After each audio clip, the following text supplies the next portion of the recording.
Hello, I'm Pete, I'm Mike. and once again, welcome to the podcast. Hope you survived the experience. Today we're talking about Uncanny X-Men number 116 with more wacky Savage Land antics. This actually is one of my all-time favorite X-Men covers. It is a great cover. I was going to mention that too. We got Garokk, the petrified man, saying, "Death to those who violate the land and laws of the Sun God."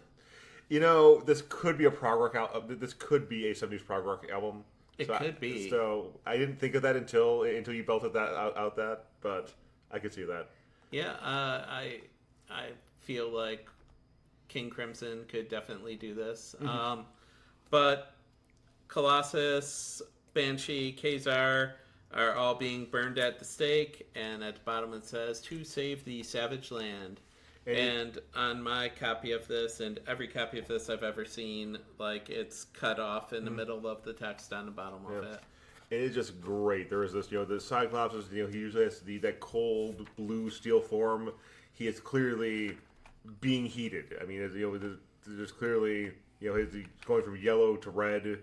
Well, but the question is, if it's so hot that it's making Colossus turn red, how are Banshee and Ka-Zar still alive? Yeah, not melted. And not crispy critters. A wizard?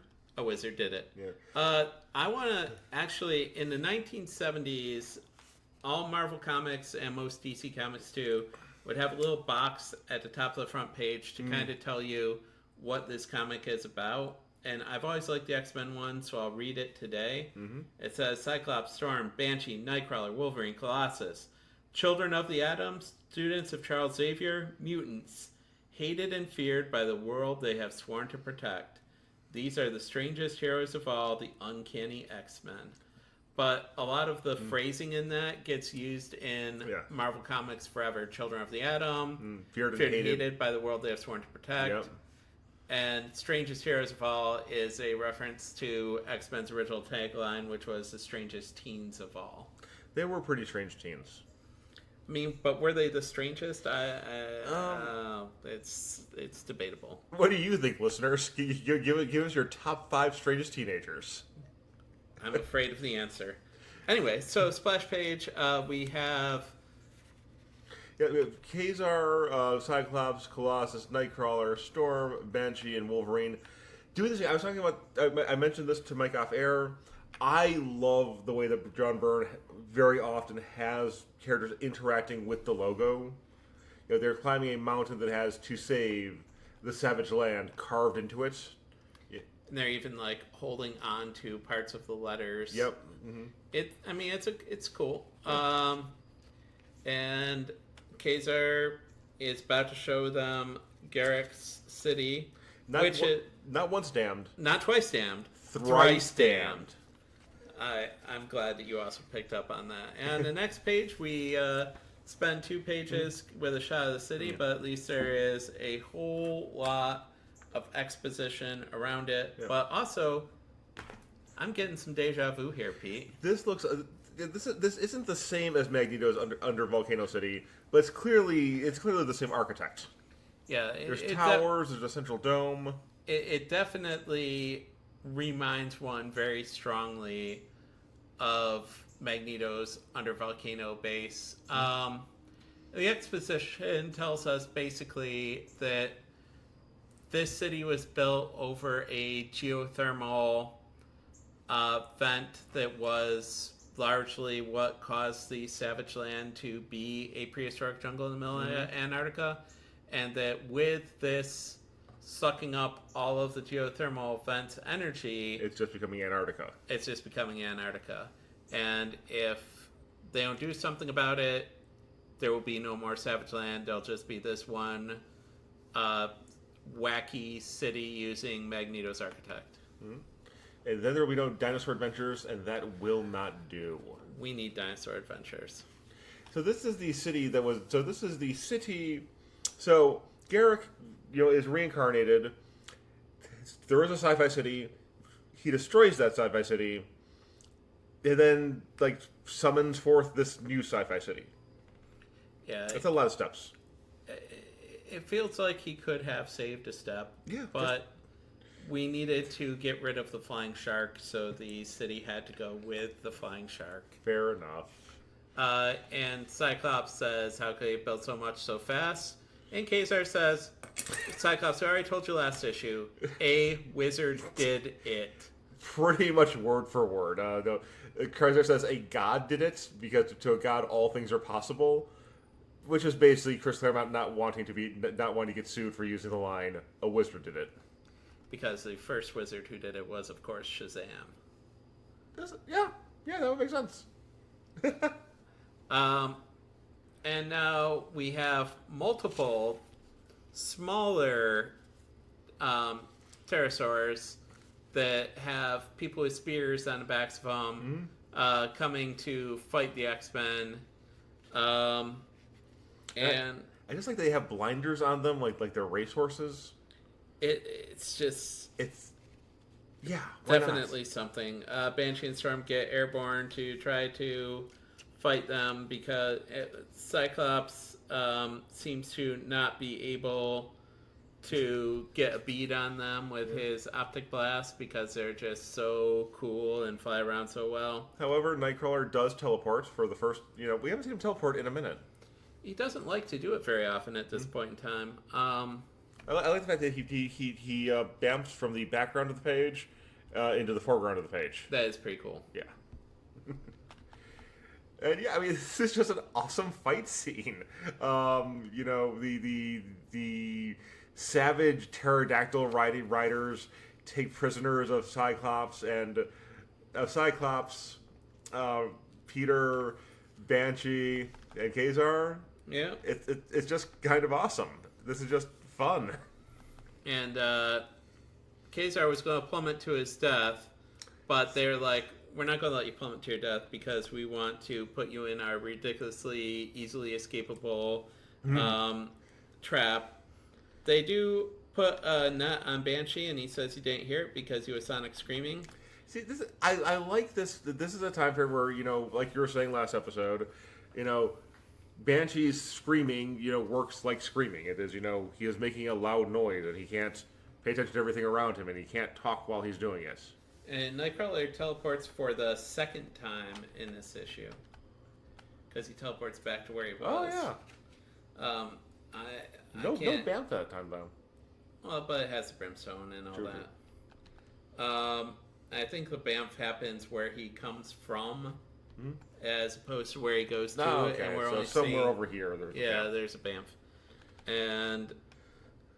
Yep. And Storm is just like, Wolverine's like, they got all the guys they could take. That's why they're going. Storm's like, no, I just like fucked with the air currents, and pterosaurs are gliders, so they're leaving because they can't fly here anymore. Because I know how weather works.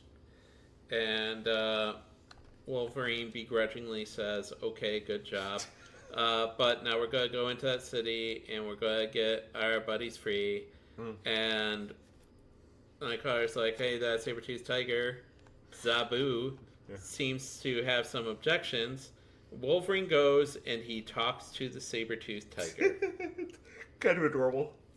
And he really gets a bond with the saber-toothed tiger. Like it's almost like he's making a friend for the first time ever. Aww. With a saber-toothed tiger.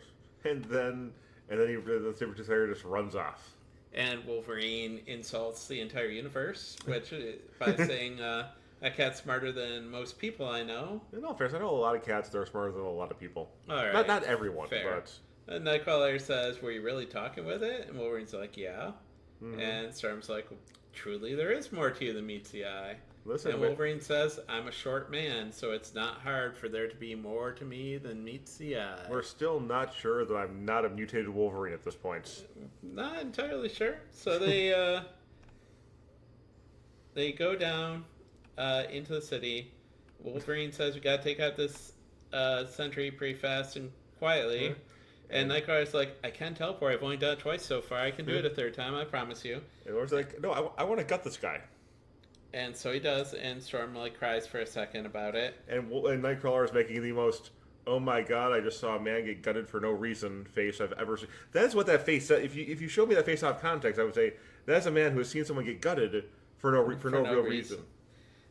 Storm likens Wolverine to lions and tigers and on the veldt. Mm-hmm. That when he decides that it's time to go, he goes. Or they could have Storm could have zapped him, or Kurt could have teleported them. And they end up in the stinky garbage part of the city. Yep. And raptors. Okay, these aren't raptors. I do not know my dinosaurs. I think they're like the Compsognathus, like the little dinosaurs that hunt in packs. Oh, yeah, I think you're right. And they're largely scavengers. Mm-hmm.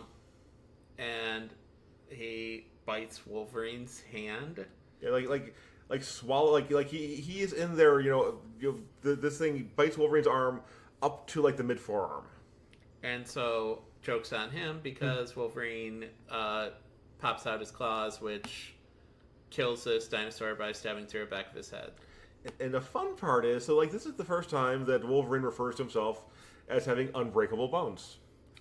It is. And it won't be until the Frank Miller limited series that we find out that he actually has an adamantium skeleton. True. But we find out that the beast ain't been born that can break his bones. Ironically, though, I'm pretty sure that, Hank McCoy could in fact break his bones.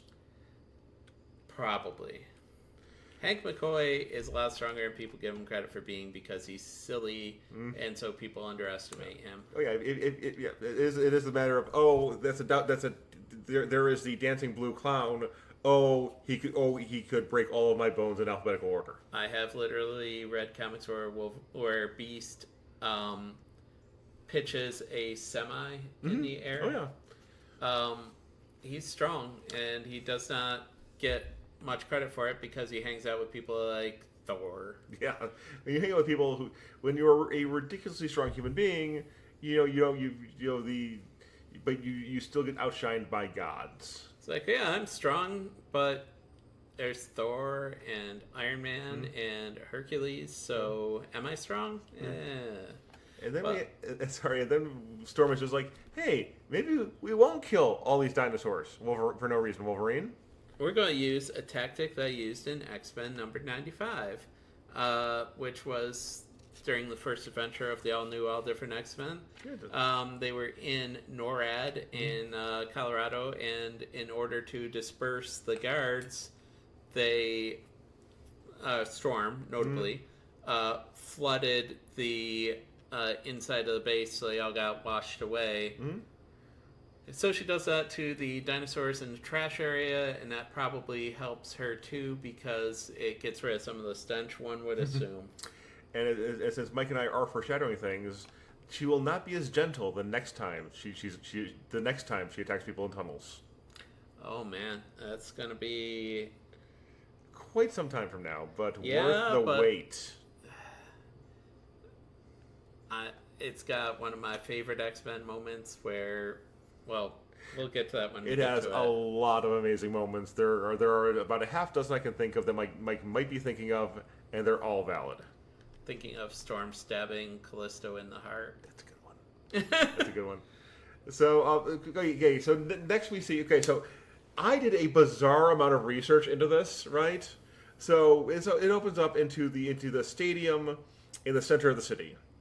The Claremontian narrator tells us that it dwarfs this Superdome dwarfs any stadium ever built by man.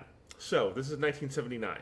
The largest stadium built by man is still Circus Maximus, which seats between 250 and 350,000 people. So we're gonna assume. So if we say that it seats 400,000 people, that would constitute dwarfing. I think we. Yeah. All right. So assuming that a third of the city is here for the God King sacrifice, that means that this is a city of 1.2 million Savage Landians.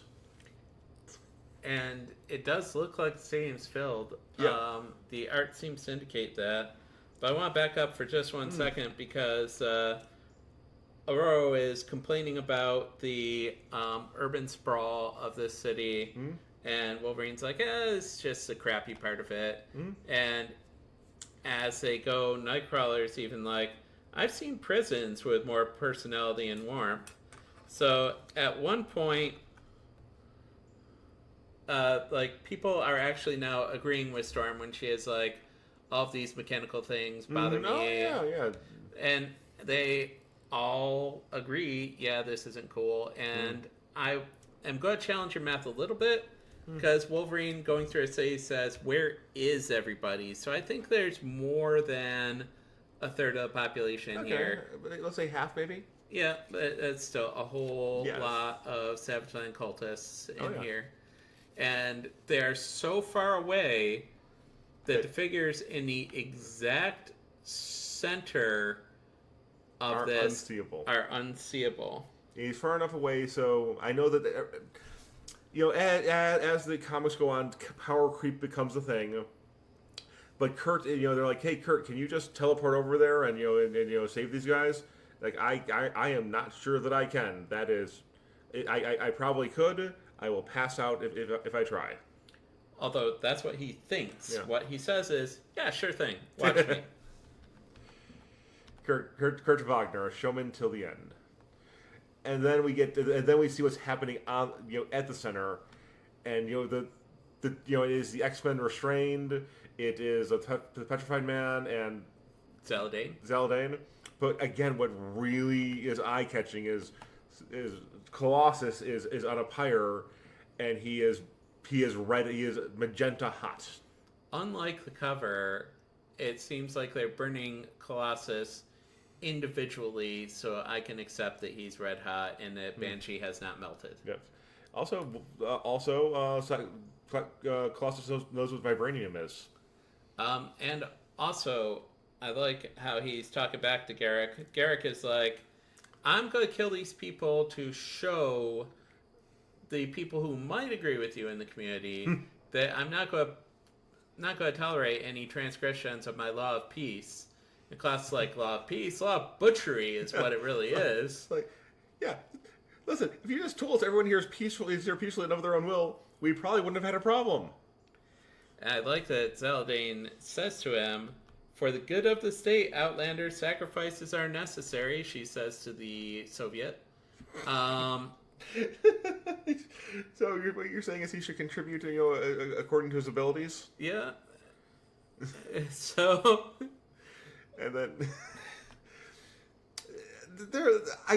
there's a lot of moments in these comics, where clearly the Vegas haven't read the official Marvel trading cards of the heroes, and there's a lot of unintentionally goofy things that happen,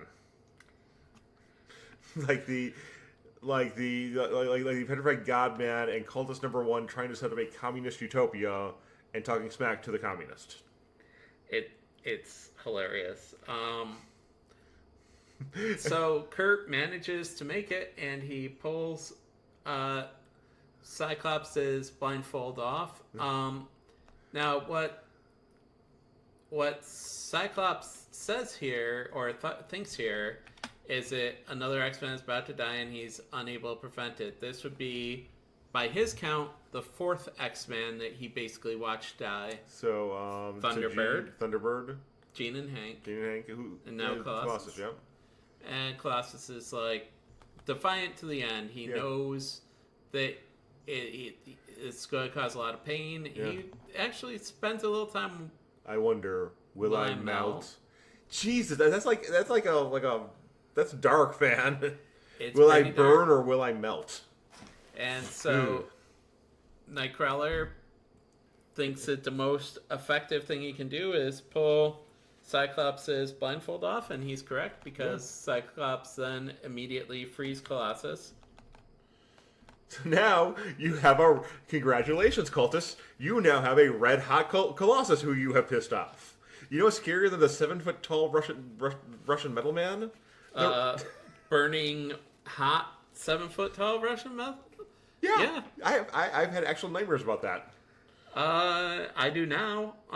So Cyclops fires a precision bolt to knock off Banshee's gag. It is impressive. Yeah, so Banshee is gagged, and and Cyclops hits it just enough to knock it off his mouth and not tear off his jaw or something. I mean, it's pretty impressive. The vibranium bonds don't really matter once the pillar is destroyed. Mm-hmm. So here comes Colossus, here comes Cyclops and Banshee. And just like Storm is bringing in Wolverine flying in, and there's a bickering.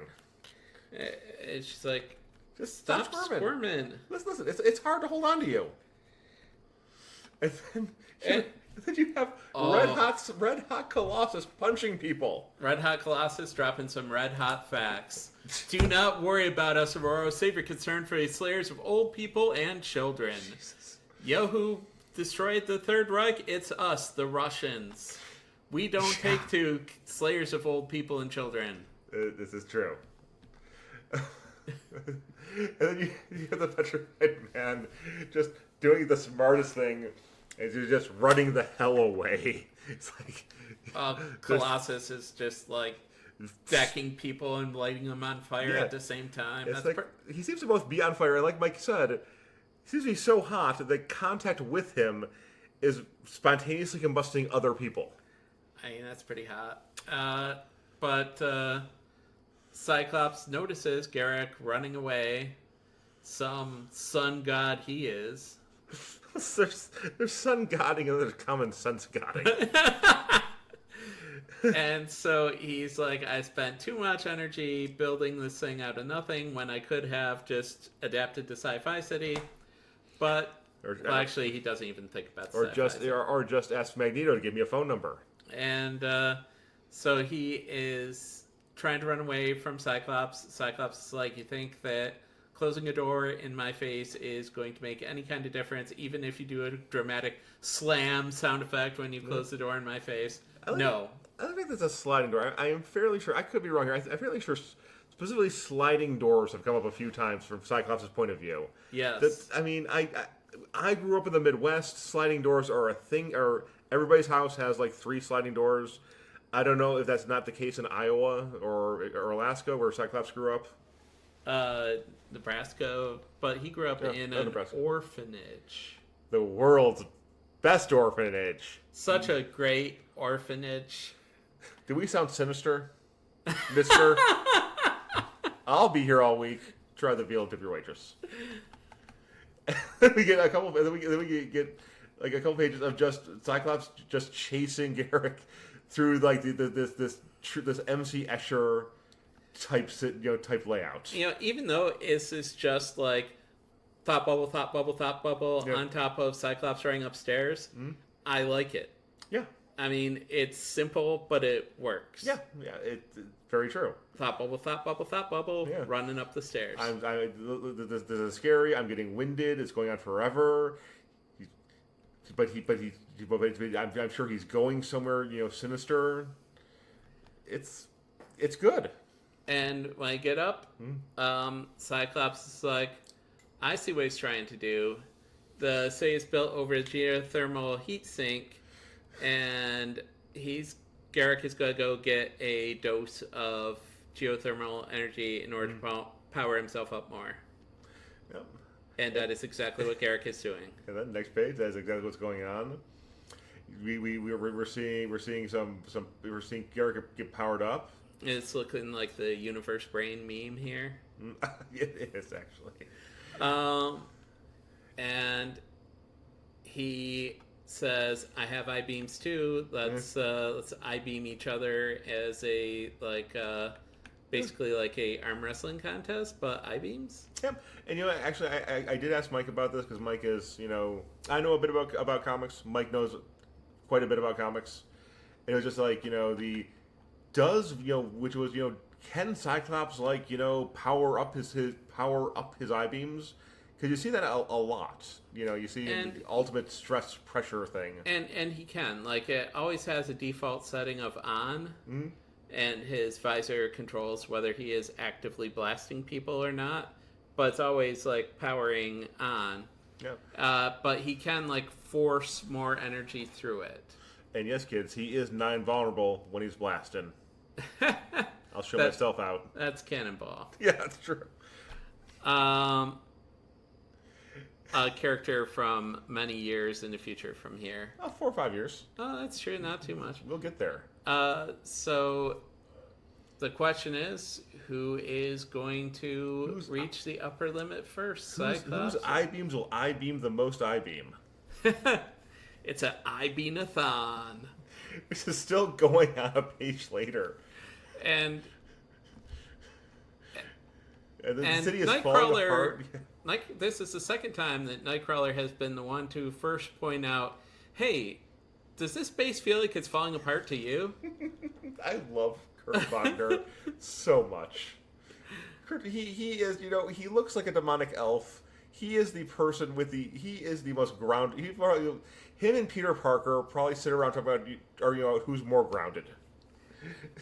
Kurt is just like, hey, so I have some common sense, and we are in the sci-fi base, and it's shaking, and I'm Kurt Wagner, so I probably saw Star Wars last week. Probably saw Star Wars like every single time he could. Yes. He's a noted Star Wars fanatic. He's a man of culture.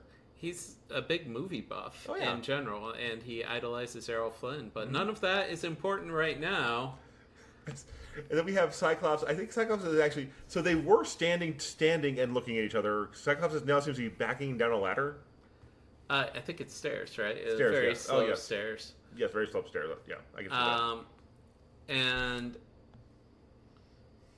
Banshee says, I picked the wrong week to stop sniffing glue. And... No, it's Banshee. He picked the wrong week to stop during pixie dust. So...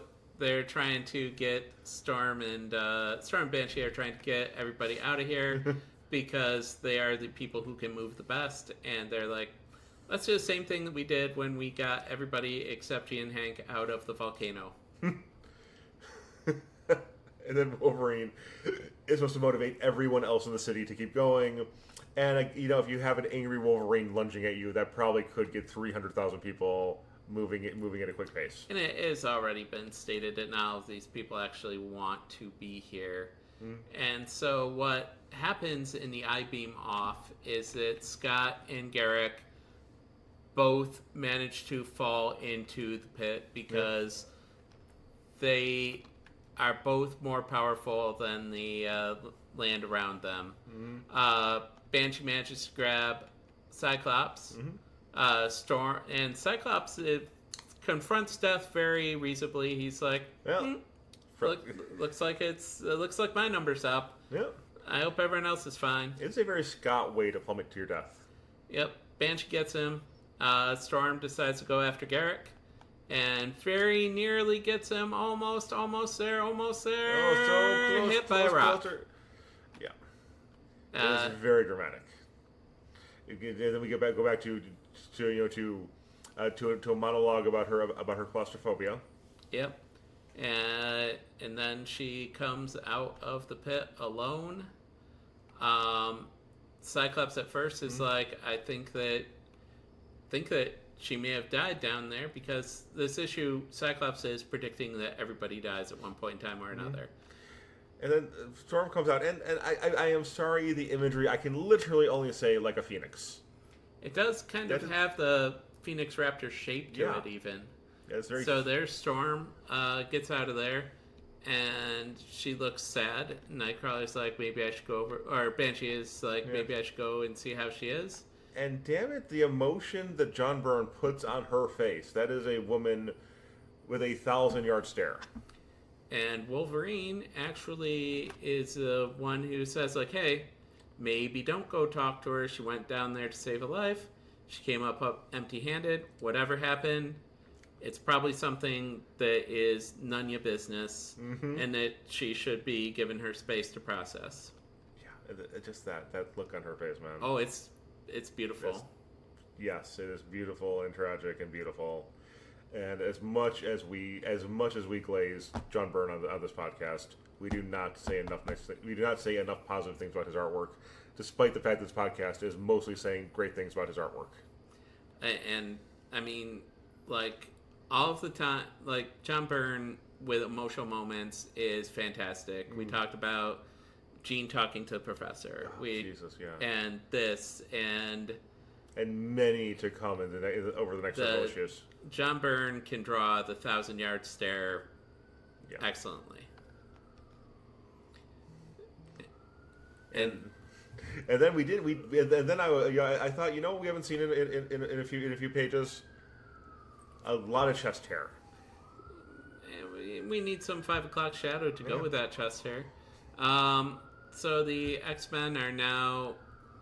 So what bothers me just a little bit about this is that the whole Savage Land was frozen over, and now, it's fine. Yeah, 10 minutes later. It's fine. Yep. Well, it says a fortnight later, so it is 2 weeks. But at the same time, some of those plants would never come back from being frozen like that. True. And apparently Wolverine has bonded with Zabu very, on a deep spiritual level. Yep, and Nightcrawler is like very impressed by this. He's like, I thought Wolverine couldn't have friends, but apparently he can have friends as long as a friend is a animal. Yep.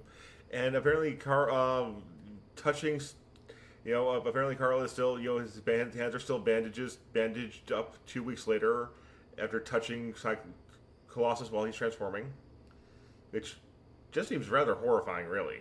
I wonder, though, if he's trying to minimize flesh-to-flesh contact. So he doesn't accidentally suck some powers. Yep. That could be, definitely.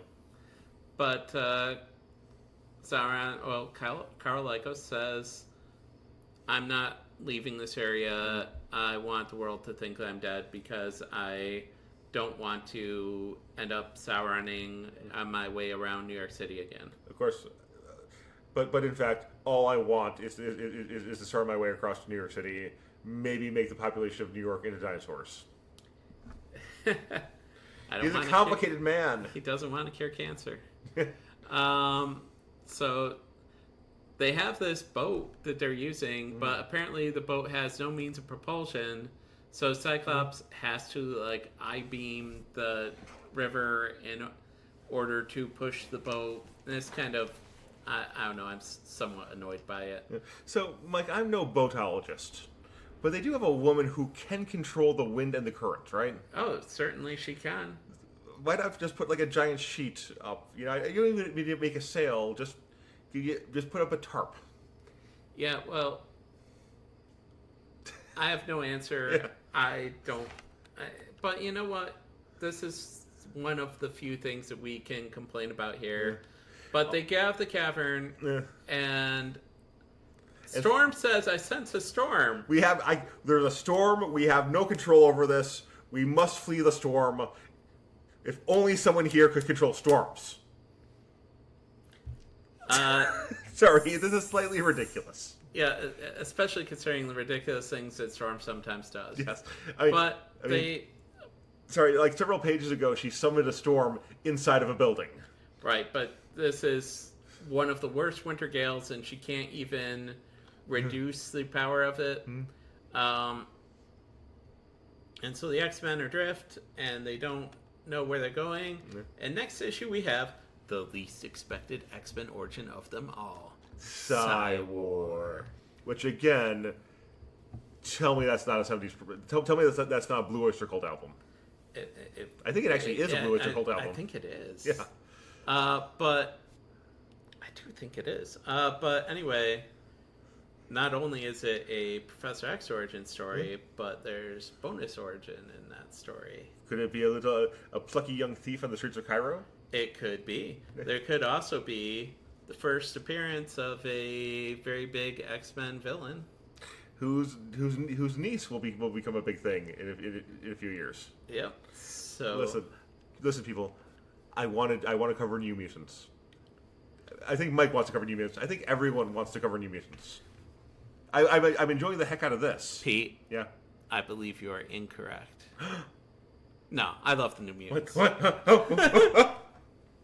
I love the New Mutants. Almost had a heart attack there.